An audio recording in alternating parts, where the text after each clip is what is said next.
What's up, everybody, and welcome to another Playbook Small Carrier Market update. I know it's been a couple of weeks. I've been out of town, really, been running around, really focused on building the community too. Had several conferences that I attended, so glad to be back here. It's October the 6th. I've got some updates for you. Now, one thing I will say, I pulled this data on Thursday afternoon, so it probably got a couple of changes in it that happened between Thursday afternoon to today, but nevertheless, the trend should be around the same. So no big changes, but just wanted to make sure that I put that out there in the beginning so that way you can see when I pull the data to when we're talking about it. Not many changes, but I do want to give you some insight into some of the trends that we're going through. So we're going to just go ahead and kick it right off. The biggest thing we're going to start with, obviously, is the outbound tender rejections. They're a little bit higher than they were the prior week. We're sitting at about a 5.6 right now in terms of tender rejections. Nothing to get excited about. Still under 6%, which we've been trending under 6%. Well, just back and forth between 6% consistently since July, which has continued us in that lull that we see. It tells us obviously where we are in terms of contract carriers. They're still accepting most of the freight. Don't see a real tension or tightening in capacity right now either. And as long as this stays where it's at, you know what the impact that does on the overall spot market rates, which don't climb when the rejection is that soft. Because obviously what that basically says is that shippers and brokers have options. Now, there has been some news that's happened since the last time I've been on this market update. Obviously, with the update to non-domicile CDL holders and the actual issuance of those CDLs, which has been put at a halt.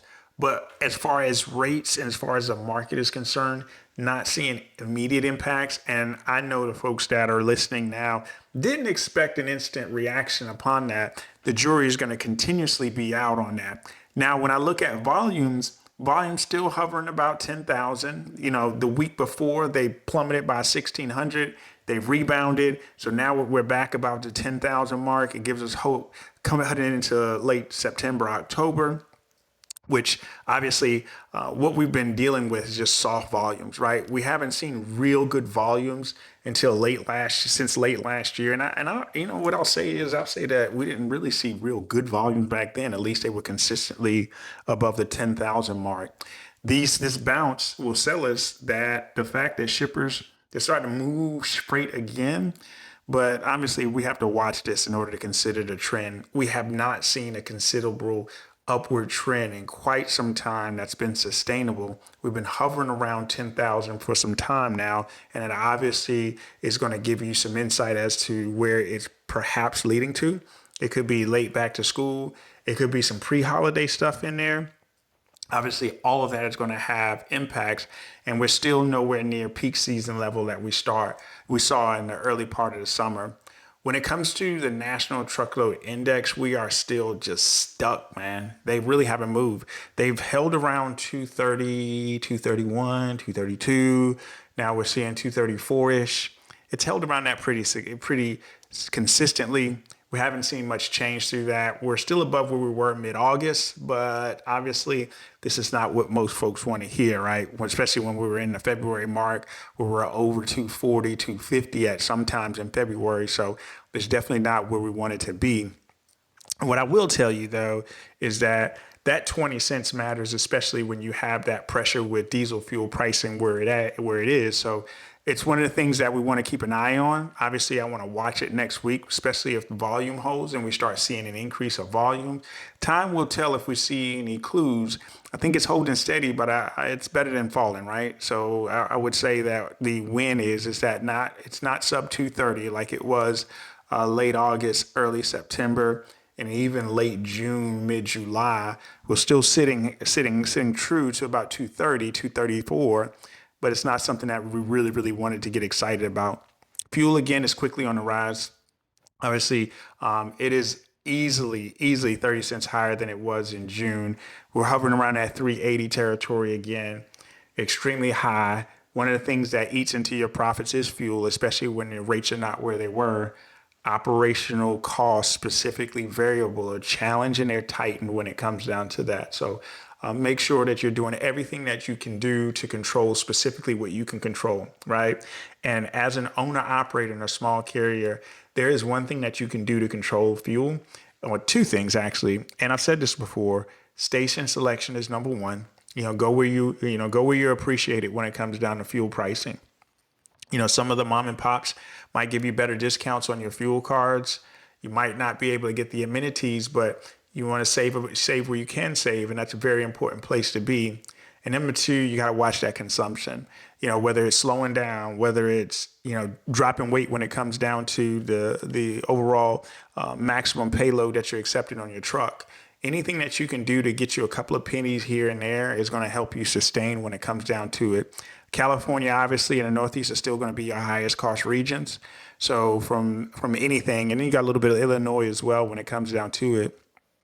But if anything, make sure that you're cautious when you're actually loading into those areas or reloading out of those areas.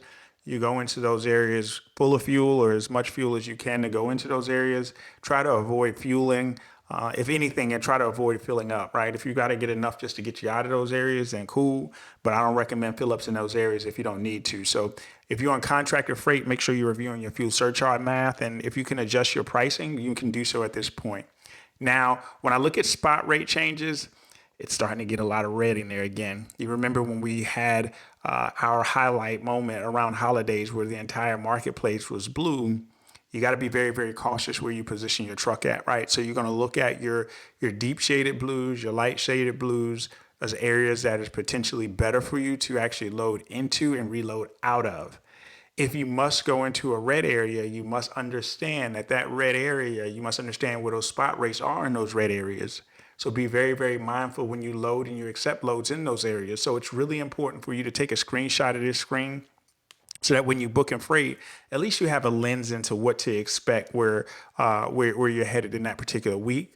And then also if you're pre-planning your week, right? So you may not have to know exactly every city and every town that you load and reload to, but at least give yourself an idea and say, hey, you know what, this week I might be running mid-Atlantic. This is what I'm gonna expect. And I'm running mid-Atlantic to Southeast. That might be the lane that you run in that particular week. Make sure that you're aware of where those red areas are, those deep shaded red areas, or those light shaded red areas in comparison to that blue shade, because obviously blue is where we see the highest spot rate changes over the previous 4 days. So it's really, really important that you focus there.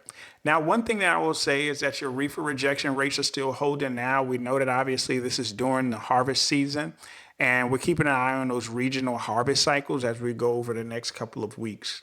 Rejection rates on reefer freight are cooling past the holiday, but they're still much higher than they are on the dry van. So we're talking about almost 3 times higher than what we see on a dry van. So it says it's a little bit of tightening on that reefer side.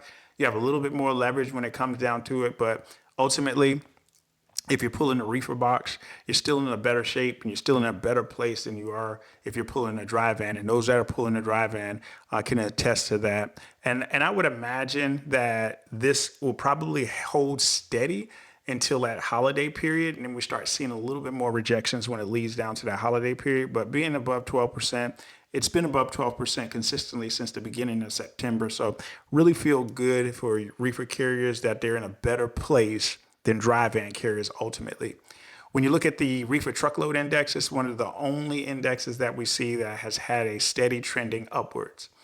If you look from August to the beginning of October, it's just been a slow climb in a positive direction. That's what we want to see.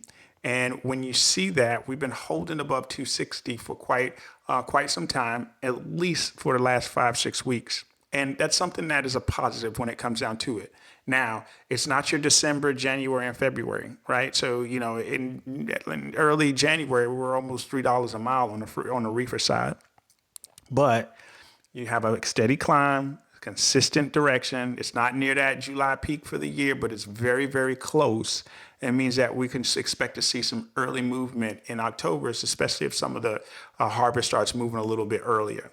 Now, the next thing I look at is the carrier net authority changes. This is one of those things that, obviously it's not something that you want to watch every week, but I like to put it on the screen every week for you just so you can see the movement, right? The data is always going to be delayed on the carrier net authority changes. As you go typically into late fourth quarter, You can expect to see more exits. I'm going to be watching this more closely. Obviously, this is something that I'm going to continuously showcase here on this small carrier market update for you, so that way you can see where it's going. But this is going to tell you whether or not we're seeing any significant changes in trucking authorities. What that does, when you start seeing a consistent decline in overall changes in trucking authorities, then you can expect to see capacity exits start impacting the overall freight market by seeing a change in the outbound tender rejection index. So that is what we really want to see, and that's what we want to see consistently when we come to it. Now, obviously, no one wants to take that insight and say, hey, we need more people to go out of business. That's not the focus of it. But we all know that the kitchen is very, very crowded right now. And in order for us to have balance in the marketplace, we have to have a healthy supply and healthy demand in order to see the freight market change. So I wanted to make sure I highlighted that piece. Now, obviously, for my folks that are on the dray side and also those on the dry van and reefer flatbed side, you need to see this too. It tells you how much freight is heading into the marketplace. Right now, it rose a little bit, not a lot, just a slight uptick. It's 400 points below where we're at in July, so we don't have a real true surge. This is always going to be a leading indicator for you. It tells you what to expect over the next 3 to 4 weeks. Again, this data was pulled as of Thursday, so there could be a little change, but don't expect anything wow to change from it. If you're banking on that big freight push, this is not going to support that at all. So just wanted to give you a little warning when it comes to it. And then obviously your retailers are playing it safe when it comes to restocks and things of that nature, because they want to be as cautious as well. Then I wanted to share with you the inbound ocean freight index. This is the TUs that are in transit to the actual ports. You can actually see what's going into the actual ports. Obviously, LA is still king, but their overall volume is down. I see a little bit of a volume change week over week in the Port of Baltimore, but their overall, what they represent as far as market share is not even anywhere close to being as high as the Port of LA. Houston's up. New York, New Jersey's getting hit with the hardest year-over-year in terms of changes, but they are up week to date. So that's something that we want to highlight as well. When you go into the top gateways, and these are all cleared customs tells you what freight is actually hitting the streets after arrival. Port of LA, you got some freight going in there. You got a lot of freight that already have been cleared. Port of Miami's got freight that's been cleared. And then Port of Savannah, Port of Washington also has some good clearing freight that's heading into the marketplace. So from a drayage carrier perspective, dry vans, you can expect these particular activities to be able to showcase there in your activity for this week. And in the exact opposite, Long Beach has got 24% week over week down. So it's going to be a different feeling over there in the Port of Long Beach when it comes down to it. So this kind of gives you what you can expect as a drayage carrier out of those specific ports. So again, these type of updates are really, really important. I wanted to share this data with you. I try to keep this at about 10 minutes. That way I don't bore you for the entire period. But I want to just give you a highlight of what we're seeing from a data perspective. My goal is to continuously develop information resources for you to use, so that way you at least have a lens as to what's going and driving the market. So that's all for today. Thank you for joining us today and just kind of tapping in. Our next market update next Monday will be in real time. Again, the focus is to control what you can control, have a lens as to what's happening in the marketplace, and then make sure that you're operating with operational integrity on everything that you can do to protect what's going on. I'm here rooting for you. The Playbook team's rooting for you, and I hope to see you next week.